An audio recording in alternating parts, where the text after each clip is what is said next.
ચાલો આજે વાત કરીએ એક એવા મુદ્દાની જેની અસર લાખો સરકારી કર્મચારીઓ અને દેશના અર્થતંત્ર પર સીધી પડે છે.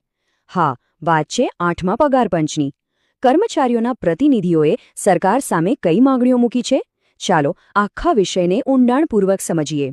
પર આ બધી વાત શરૂ ક્યાંથી થાય છે? એકદમ મૂળભૂત સવાલથી કે કોઈપણ દેશમાં જે સરકારી કર્મચારીઓ છે એમનો પગાર નક્કી કરવાની સાચી રીત કઈ હોવી જોઈએ?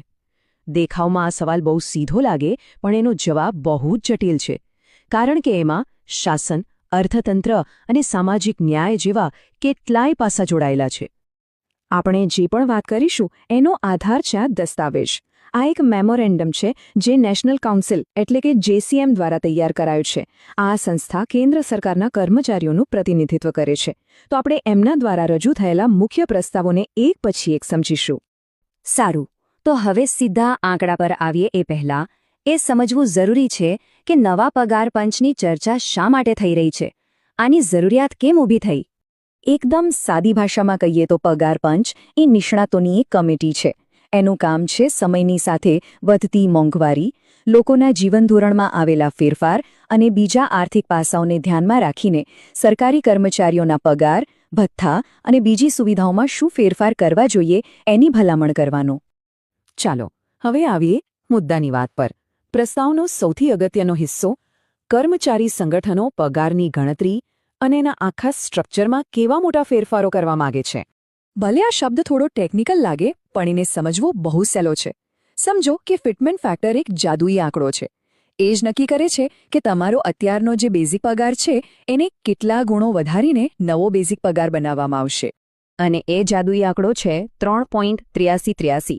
હા, આખો પ્રસ્તાવ આ જ એક નંબરની આસપાસ ફરે છે. કર્મચારી પ્રતિનિધિઓનું કહેવું છે કે અત્યારના મૂળભૂત પગારને આ નંબર સાથે ગુણાકાર કરીને નવો પગાર નક્કી થવો જોઈએ.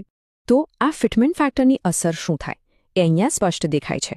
જે અત્યારે સૌથી નીચો બેઝિક પગાર પે સ્કેલ 1માં 18,000 રૂપિયા છે એ આ ફોર્મ્યુલા મુજબ સીધો જ 69,000 રૂપિયા થઈ જાય. મતલબ કે દરેક લેવલ પર પગારમાં બહુ મોટો વધારો જોવા મળશે. પણ વાત ખાલી પગાર વધારવાની નથી. પ્રસ્તાવમાં સિસ્ટમને વધુ સરળ બનાવવાનો પણ એક પ્રયાસ છે. અત્યારે જે ઘણા બધા અલગ અલગ પગારના લેવલ છે એમાંથી અમુકને ભેગા કરીને ઓછા પણ વધુ સ્પષ્ટ પગાર માળખા બનાવવાની ભલામણ છે.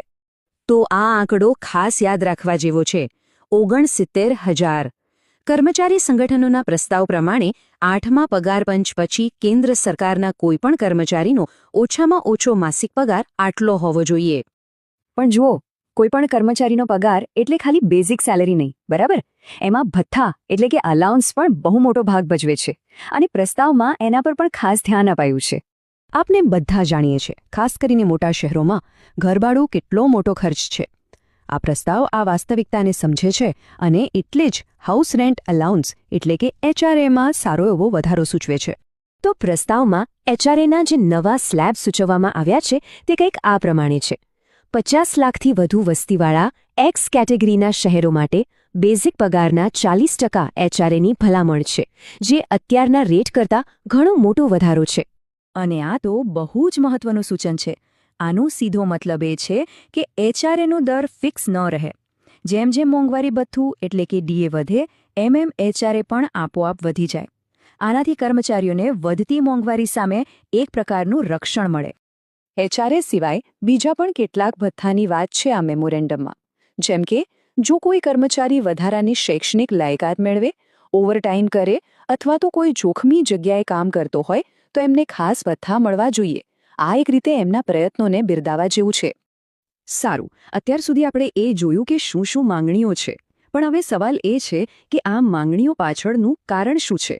એની પાછળ શું તર્ક છે? આંકડાઓને કયા આધારે યોગ્ય ઠેરવવામાં આવી રહ્યા છે? આ એક વાક્યમાં જ આખી દલીલનો સાર આવી જાય છે.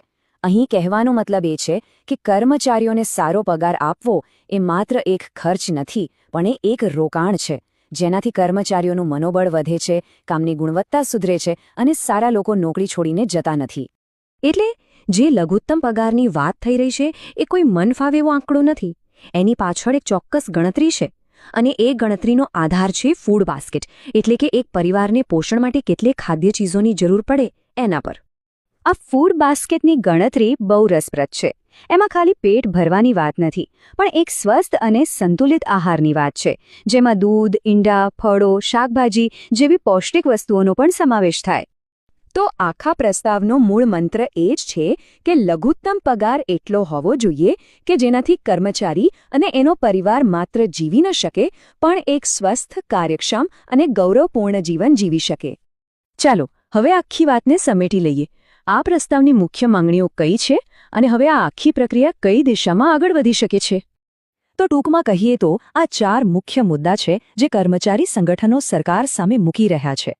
એક તો ઊંચો ફિટમેન્ટ ફેક્ટર, બીજો સરળ પગાર માળખું, ત્રીજું વાર્ષિક ઇન્ક્રીમેન્ટ બમણું કરવું અને ચોથું વધતા જતા ખર્ચને પહોંચી વળવા માટે વધુ સારા ભથ્થાં.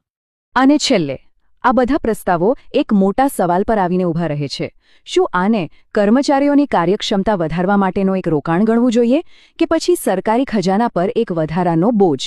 આ એ જ ચર્ચા છે જે આવનારા દિવસોમાં દેશભરમાં ચાલશે. વિચારવા જેવો